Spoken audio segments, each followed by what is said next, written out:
Yesterday, I posted a video on YouTube. I called it The Dust is Global, a Caribbean Storytime.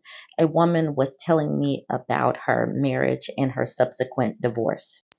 This video definitely got the ladies talking. It is wild. The comments were wild, and I'm going to post them because it speaks to the situation or the experiences of the women, the black women of the diaspora, the black women of the Caribbean.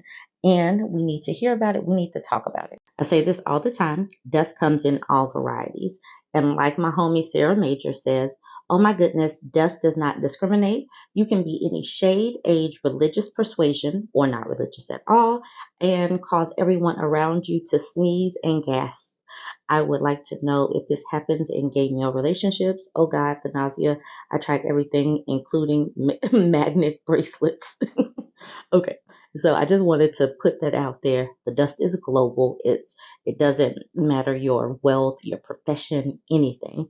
But now I want to hear from the Caribbean girlies. So this woman said, for every hardworking, honest, genuine Caribbean man, there's two dusty ones.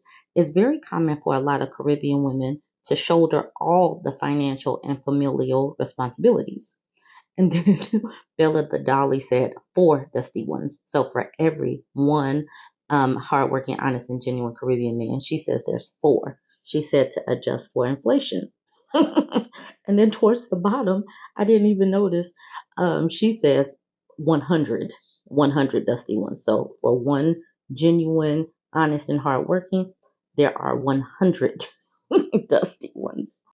Okay, so this person says, my parents are also from the Caribbean. You could not pay me to marry a Caribbean man. And all those red flags she ignored, shaking my head, it could be her upbringing. He's the man. So, of course, she has to do what he says, no matter how unfair. I stopped listening to that trash in high school. My family has hated me ever since, caused a lot of arguments, and them letting me know how ungrateful and horrible I am. Glad this woman is setting herself free. And then this person towards the bottom says, thank you. I'm from the Caribbean, but I moved to the US when I was a kid and knew from teenage years to avoid those men with extreme prejudice. This woman says, I'm a Caribbean woman as well, and I have actually heard my mother in arguments with my father say that she wishes she was more like me. It's just basic boundaries though, from my perspective. Somehow I have always been rebellious in that regard. I don't let anyone talk to me too loudly, and I have quite a few exes who, to this day, don't know if I fell off the face of the earth or not. You only get one time to make me feel some type of way. Okay, this person says Caribbean men are almost always raised to think that women should be subservient to them. I can imagine some American born men with Caribbean parents might decide to reject their parents' culture, but I haven't seen it personally. Just as likely, they'll know better how to mask their intentions until marriage. I will say this because I have been speaking so much about global situations and women globally have been sending me their stories. This, what she just said, how Caribbean men are raised to think that women should be subservient. I'm seeing this across many cultures. So this person says, I honestly wouldn't say to avoid all Caribbean men. As a Jamaican, I would say to avoid the ones born or living close to the city. I have mostly had success with men from the country, aka rural areas. They are more likely to have been raised by a village, love hard work, and are family oriented, well mannered, will just be washing, cooking, and cleaning because it's a normal thing to do. So that's her advice. This woman says Caribbean born and raised is by far worse. For example, sometimes cheating isn't really cheating to a lot of them. And if he hits you, well, you better do better. But even men who are born and raised in the U.S. by Caribbean parents are an issue. It's almost guaranteed that they will never lift a finger at home. Mommy did everything for them: cook, clean, make excuses. And God help her if that man had a sister, because that sister would have always been at home doing all the chores while he was out all hours of the night with his friends. She's now expected to do most of the cooking and cleaning and have the house be perfect while still being a minor in school with perfect grades. He will have no sense of responsibility because he never had to be responsible for anything.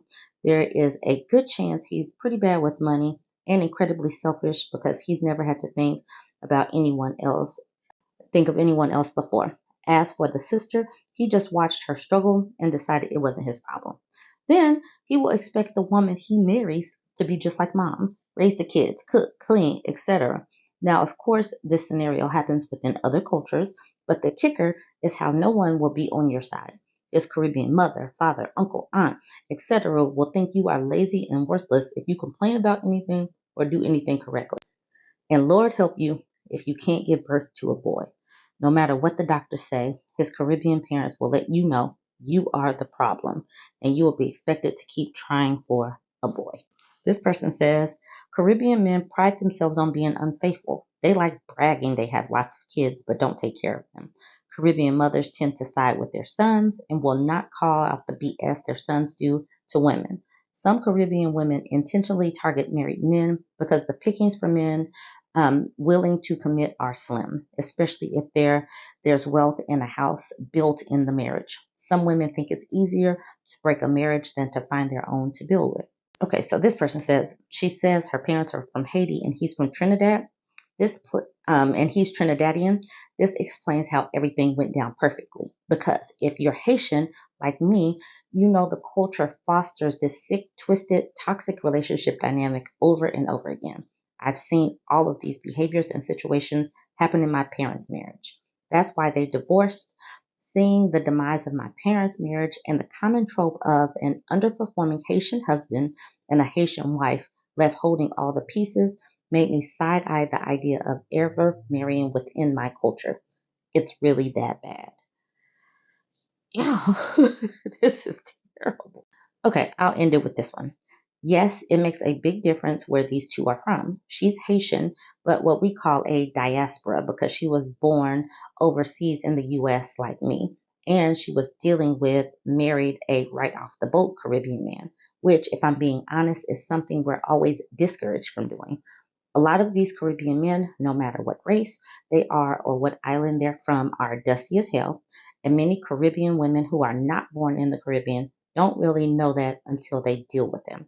I myself have always known what's up, and I was pretty clear to never deal with these men because that is the reason why so many of us leave, because these men have so little to offer. But seeing how old she is, it sort of makes sense why she's dealing with all of this because her generation was very insistent on dating, marrying someone straight from the islands to feel connected to or maintain their culture. The women came through on this post. And if you are seeing this on TikTok and you didn't see the first story, you're gonna have to come over to my YouTube page. Here's my YouTube page, BurbNBougie. You can come over there, see the discussion there. So I have an update on this, The Dust is Global, a Caribbean story time, where a woman was talking about her impending divorce. I do want to let you all know that don't be worried. The Reddit account that she created was simply to message me. I'm not outing her or anything. It's a throwaway account. Don't worry. This is her update. She says, okay, I just saw it and I read the comments. The comments are really interesting. There's a lot more complication to this than I may not have explained. First, I live in a 50-50 state, so I've been told that he's entitled to part of my business because I developed it while we were married, and it's possible that he may get 50-50 custody because in this state, when the dad asks for it, they normally get it. I will have to show that he's completely negligent in order for him not to get it, but however, this will be very difficult to do. He's a corporate lawyer and works for a big bank with a major title.